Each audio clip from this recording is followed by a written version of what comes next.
كل نجم عنده قصة، بس بعضها بيتحول لأسطورة مخيفة. سمعنا عن رابر اختفوا وعن رابر دمروا مسيرتهم بنفسهم، بس اليوم كل العيون على المغني ديفيد. وإذا ما بتعرفوه، هو مغني هز العالم بأغانيه السوداوية، وفجأة تحول اسمه لجزء من جريمة. هل كانت أغانيه مجرد فن ولا غنية عم يوصف فيها جريمة؟ بهالمقطع رح نحكي عن جريمة لليوم ما انحلت. محبين الغموض وبنفس الوقت محبين قصص الفنانين، اليوم جايبت لكم قصة طازة إلها تقريبا بس أسبوع، والقصة رح تاخدنا لأمريكا. ركزوا منيح لأنها القصة بتحتاج منك حرفياً تركيز كبير. بعرفكن على المغني تبع اليوم، ديفيد أنثوني بيري، أو خلينا نقول عنه ديفيد. انولد بمارس 2005 بمدينة كوينز بنيويورك، وطفولته كان يسمع أساساً للموسيقى، وبالأخص الموسيقى الدينية. وبعمر 13 توسع بمجال الموسيقى أكثر، وبلش يسمع الأغاني اللاتينية والراب والبوب وغيرها من الأنواع. ومن صغره بنقدر نقول إنه الولد كان بيحب الموسيقى، أو صارت موهبته الغناء أو الاستماع، فمشان هيك بلش ينتج أغاني ومقاطع صوتية.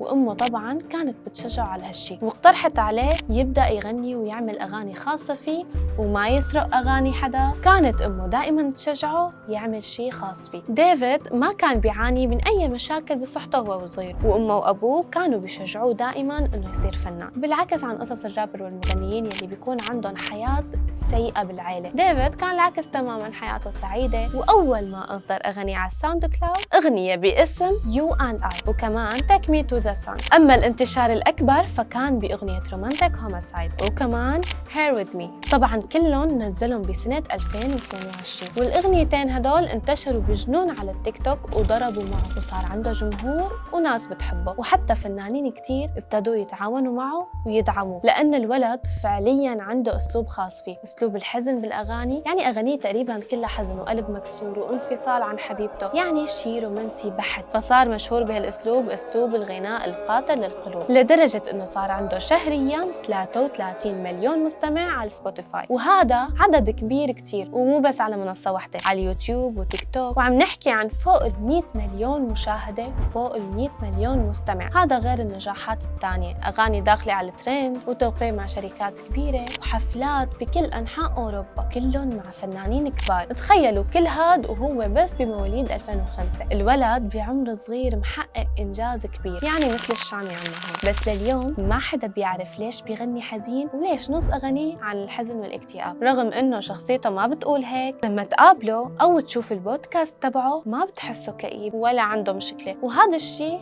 حير الجمهور إنه شو هالشخصية الغريبة يلي لابسها. على العموم أعزائي المشاهدين، هلأ أخذنا باك جراوند أو خلفية عن الفنان ديفيد. هلأ نروح للشيء المجنون يلي حيقلب الموازين. بيوم 7 سبتمبر من هالشهر، وداخل مواقف اسمها مواقف هوليوود بمدينة لوس أنجلوس، واحد من الموظفين كان عم يمشي عادي بالباركينج، بس كان عم يشم ريحة كريهة جدا، ريحة قوية، ريحة عفن أو شي ميت. فعامل النظافة بلش يدور عن مصدر الريحة، دور ودور لحد ما لقى المصدر، وكان جوا سيارة تسلا. والعامل استغرب شو هالسيارة، قرب شوي شوي واكتشف الصدمة.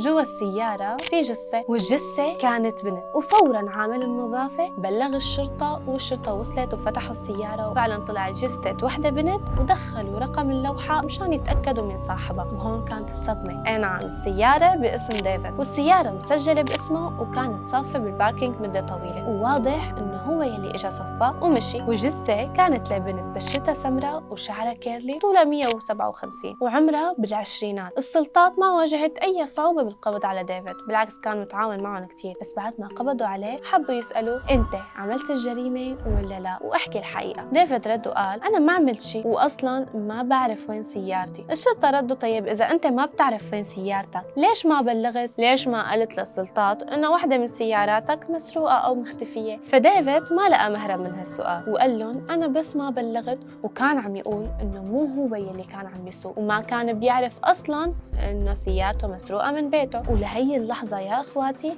ما في أي معلومة عن البنت المقتولة، وما في أي بصمة أو دليل بيثبت إنه ديفيد هو القاتل، غير شغلة واحدة بس، السيارة باسمه والجثة جواتها. هذا الدليل الوحيد. وكمان ما بيعرفوا البنت ميتة من كم يوم ولا شو سبب قتلها. بس رح لكم شو الأغرب بالموضوع، المغني ديفيد بسنة 2022 كان عنده غنية باسم رومانتيك هوميسايد، وبالعربي يعني جريمة قتل رومانسية. تخيلوا هالغنية نازلة إلها 3 سنين بكلمات الأغنية يا عزيزي المشاهد كان عم يشرح عن جريمة قتل، وكان عم يقول إنه في بنت ميتة وهو مو متذكر وحالته صعبة، وكأنه عم يوصف الجريمة يلي صارت. بس طبعا الغنية قديمة والشرطة أخذت الموضوع كعمل فني، يعني ما بتقدر تستخدمه كدليل. بس حاليا الشرطة عم تحقق وبدها تعرف حالته الصحية وحالته الإنسانية. ممكن يكون كان متعاطي وقت الجريمة وما بيتذكر شيء. الفنان بأمريكا خاصة الرابرز أول ما يحسوا إنه الناس انسحبوا عليهم بحبوا يعملوا ضجة وترند بطريقتهم، حتى لو هالطريقة